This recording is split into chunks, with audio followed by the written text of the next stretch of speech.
Hey guys, welcome back. आज से हम सेल बायोलॉजी का सबसे इम्पॉर्टेंट और फ्रीक्वेंटली आस्क्ड टॉपिक स्टार्ट कर रहे हैं, सेल साइकिल।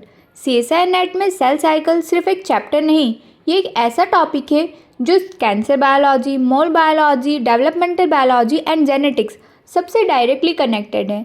अगर सेल साइकिल अच्छे से समझ आ गया तो आगे बहुत सारे चैप्टर्स ऑटोमेटिकली आपको ईजी लगने लगेंगे। तो चलिए इसे डिटेल में स्टार्ट करते हैं एक बेसिक क्वेश्चन के साथ में। आखिर सेल डिवाइड ही क्यों करती है? हर सेल का लाइफ स्पैन लिमिटेड होता है। पुरानी सेल कंटिन्यूसली डिस्ट्रॉय होती रहती है और उनकी जगह नई सेल्स बनानी पड़ती है। सेल डिवीजन के मेजर रीज़न है ग्रोथ। एक फर्टिलाइज्ड एग्स पूरा ह्यूमन बॉडी बनाना पड़ता है। ये सिर्फ रिपीटेड सेल डिवीजन की वजह से ही पॉसिबल होता है, इसीलिए सेल डिवाइड करती है। इसके अलावा रिप्लेसमेंट भी एक रीज़न है, क्योंकि skin cell, intestinal epithelial cell, blood cell regularly replace होती रहती है। अगर टिश्यू इंजरी हो जाए तो डैमेज सेल की जगह नए सेल बनाने पड़ते हैं, रिपेयर। एंड नेक्स्ट रीज़न है रिप्रोडक्शन। यूनिसेलुलर ऑर्गेनिज्म जैसे अमीबा या यीस्ट में सेल डिवीजन ही रिप्रोडक्शन का मेथड होता है।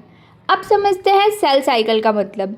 एक सेल बनाने से लेकर उसके नेक्स्ट डिवीजन तक सारे complete sequence of events cell cycle होता है।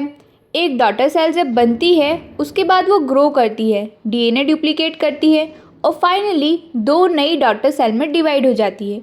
इसी कंप्लीट जर्नी को सेल साइकिल बोलते हैं।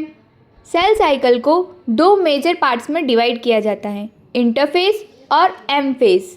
स्टूडेंट अक्सर सोचते हैं कि इंटरफेज रेस्टिंग फेज है, लेकिन ये गलत है। इंटरफेज एक्चुअली सेल साइकिल का सबसे एक्टिव फेज है।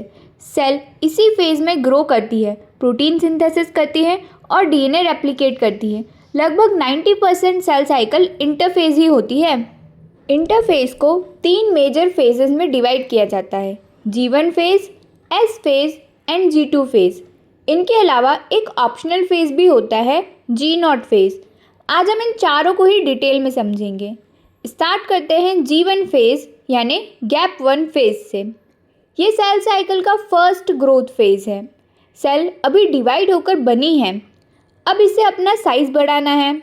तो इस फेज में प्रोटीन सिंथेसिस होती है, आरएनए सिंथेसिस होती है, ऑर्गेनेल्स की नंबर इंक्रीज होती है और एटीपी प्रोडक्शन बढ़ता है। यानी सेल डिवीजन की प्रिपरेशन यहीं से स्टार्ट होती है। ये फेज़ बहुत इम्पॉर्टेंट है क्योंकि इसी फेज़ के एंड में सेल डिसाइड करता है कि डिवाइड करना है या नहीं। इसी डिवीज़न पॉइंट को रेस्ट्रिक्शन पॉइंट के नाम से भी जाना जाता है। अब आते हैं एस फेज़ पर, सिंथेसिस फेज़। नाम ही बता रहा है, एस मतलब डीएनए सिंथेसिस। इसी फेज़ में पूरे जीनोम की डीएनए रेप्लिकेशन होती है।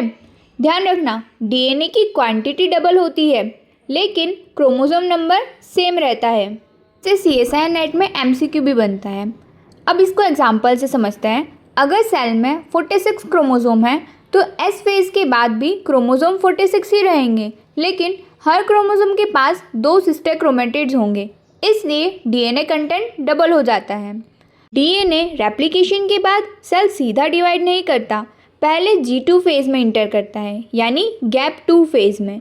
यहाँ सेल और ज़्यादा ग्रोथ करता है, ट्यूबुलिन प्रोटीन्स बनाता है, माइटोटिक स्पिंडल फाइबर की प्रिपरेशन करता है और डीएनए रेप्लिकेशन कंप्लीट हुआ है या नहीं ये भी वेरीफाई होता है। यानी ये फाइनल प्रिपरेशन फेज़ है। यहाँ पर इंटरफेस कंप्लीट होता है।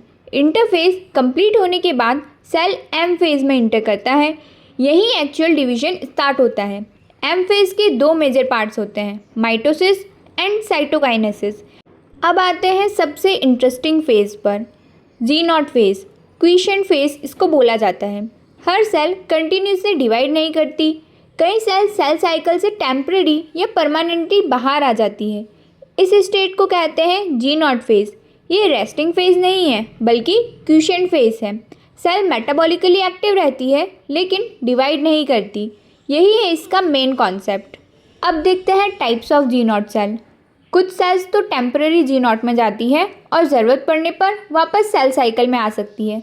For example liver cell, fibroblast cells. और कुछ सेल परमानेंटली G0 में ही रहती हैं, ये दोबारा डिवाइड ही नहीं कर सकती। For example neurons, cardiac muscle cell. और ये बहुत इंपॉर्टेंट है, इसे याद रखना। अब एक कंपैरिजन करते हैं quiescent cell and proliferating cell में। क्विसेंट सेल G0 में होती है और डिवाइड नहीं करती, लेकिन मेटाबॉलिकली एक्टिव होती है। Proliferating cell continuously cell cycle में रहती है और रैपिडली डिवाइड करती है। For example bone marrow, intestinal epithelium या स्किन बेसल सेल्स। हर सेल का सेल साइकिल सेम ड्यूरेशन का नहीं होता। रैपिडली डिवाइडिंग सेल में साइकिल बहुत छोटी होती है।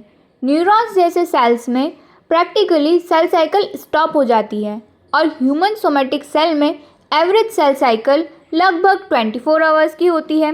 तो इसका अगर अप्रॉक्सीमेट डिस्ट्रीब्यूशन देखा जाए तो G1 में 11 आवर्स, S फेज़ में 8 आवर्स, G2 में 4 आवर्स एंड M फेज़ में 1 आवर। ये वैल्यू अप्रॉक्सीमेट है और सेल टाइप के अकॉर्डिंग चेंज हो सकती है। अब कुछ एक्सेप्शनल सिचुएशंस पर आते हैं जिसमें special type of cell cycle आती है। First is amitosis. ये डायरेक्ट सेल डिवीजन है। स्पिंडल फॉर्मेशन नहीं होता है, क्रोमोसोम कंडेंसेशन प्रॉपरली नहीं हो पाता है और ये हायर यूकेरियोट्स में बहुत रेयर कंडीशन है। एंडोमाइटोसिस, यहाँ सेल डीएनए रेप्लिकेट करता है, क्रोमोसोम भी सेपरेट होने की प्रिपरेशन करते हैं, लेकिन कंप्लीट साइटोकाइनेसिस नहीं होती, जिसके रिजल्ट में पॉलीप्लॉइडी सेल बन सकती है। For example megakaryocytes. फिर आता है endoreduplication. DNA replication repeatedly होते रहती है, लेकिन माइटोसिस नहीं होती, जिसके रिजल्ट में डीएनए कंटेंट कंटिन्यूसली इंक्रीज होता है। प्लांट सेल में कॉमनली यही देखा जाता है। फिर आते हैं पॉलीटिनी पर। रिपीटेड डीएनए रेप्लिकेशन के बाद क्रोमोसोम सेपरेट नहीं होते, कई क्रोमेटिड्स एक साथ अलाइन रहते हैं। इसके रिजल्ट में पॉलीटिनी क्रोमोसोम्स बनते हैं। इसका एग्जाम्पल है salivary glands of Drosophila larva. अब पूरी चीज़ों को एक बार समझ लेते हैं एक फ्लो में। पहले सेल बनती है, G1 में ग्रो करती है, S फेज़ में डीएनए रेप्लिकेशन करती है, G2 में फाइनल प्रिपरेशन करती है, M फेज़ में आकर डिवाइड करती है और कुछ सेल G0 में चले जाती है। स्पेशल सिचुएशंस में एंडो रीडुप्लिकेशन या पॉलीटिनी भी हो सकता है। यही था हमारा पूरा सेल साइकिल। सोचो एक स्टूडेंट है जो कॉम्पिटिटिव एग्ज़ाम की प्रिपरेशन कर रहा है, बिल्कुल आपकी तरह। सबसे पहले कोचिंग ज्वाइन करता है, ये हुआ उसका G1 फेज़। फिर सारा सिलेबस कंप्लीट करता है, ये S फेज़। उसके बाद रिवीजन और मॉक टेस्ट, ये G2 phase. And finally exam देते हैं, ये हुआ M फेज़।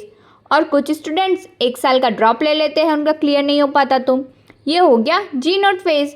तो इसी तरह सेल साइकिल के भी सारे फेजेस होते हैं। अगर क्लियर हो गया तो सेल डिवाइड कर जाती है, G0 में नहीं जाना पड़ता। बस यही थी हमारी सेल साइकिल। इसके बाकी जो M फेज़ की डिटेल्स है वो हम नेक्स्ट वीडियो में देखेंगे। अभी के लिए आप इतना ही रिवाइज करिए। मिलते हैं नेक्स्ट वीडियो में। Thank you so much for watching.